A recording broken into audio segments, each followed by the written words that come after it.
edition of Geeks in Malaysia's Quick Review! Hi, my name is Amelia Chen. I'm Nick Dorian. And I'm Carolyn Baha. And today we're going to be doing a quick review on everybody's favorite holiday special. The Doctor Who New Year's episode special. Eve of the Daleks, because it doesn't take place in Christmas anymore, it takes place on New Year's. Because, things. If you can't tell by my t-shirt, yes. What is there to say about that special? I really didn't see the point of this one. Is a very good descriptor for how I feel. In terms of a plot, it was a cool little plot device. It's pretty much Groundhog Day with a little twist.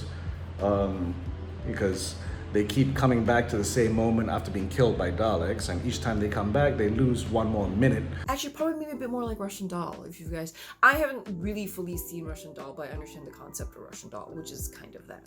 I thought that was interesting, a pretty interesting plot device for the thing, because there's a sense of urgency. You know time's gonna frickin' end. But was it detrimental to what happened in Flux? Absolutely not. It was just a standalone one-off episode, which was just a fun ride. This is literally just like a standalone episode that does not feed into the grand scheme of things. Of course, there was Aislingby. I don't know how to pronounce that name, but love her. She was the most fascinating thing and funniest thing in this entire episode. So credits to Eiling B. I've always loved Eiling B, and shout out to Eiling B because she's also shot in Malaysia. And she seems to like it here. We need more of Eiling B. Eiling B, you're watching this. I don't know how you're watching this, but we love you. We would like to meet you one day and hopefully interview you. Get this to her. Yes. So, it was great to see her again in the episode, but I don't know, it just didn't feel like a New Year's episode. I mean, what was special about it? You know what I mean? It felt like a regular episode that would have fit in somewhere in the previous season before Flux.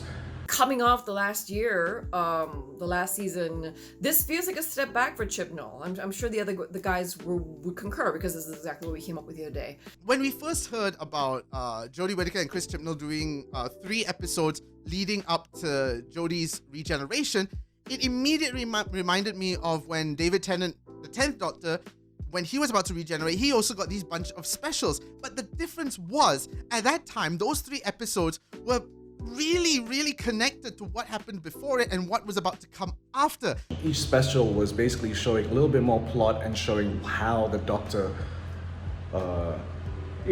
travels when he doesn't have a companion and what difference that makes. Like, there was a justification to the character as to why that happened. The boys will probably also talk about this, but there's one very glaring moment that I could not accept.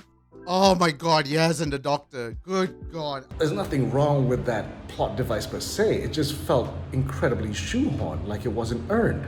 I'm not against a companion falling in love with the Doctor. I mean, that's happened so many freaking times. But this just felt suddenly out of nowhere. Did I miss something in Flux? Was this built up? I don't know. You've not set up anything to ship the both of them enough. There was not enough Martha Jonesness either. We didn't need this right now. It doesn't have to happen. Stop making this happen.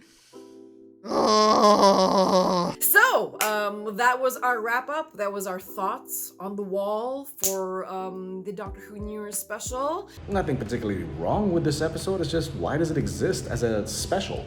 It's just not what I wanted. This wasn't what I expected.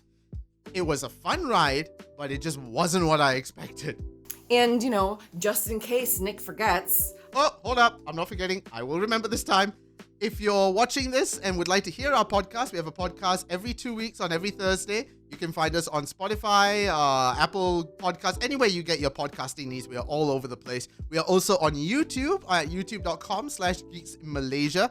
And of course, you can find us on all social medias at Facebook, Twitter, Instagram, and of course, TikTok at Geeks in Malaysia. And if you'd like to give us a little bit of love, because we could always use the support, you can head over to our Ko-fi account, ko-fi.com/Geeks in Malaysia, and leave us a little bit of a donation. Every donation always helps.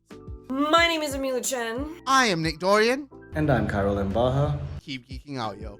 Why was this episode?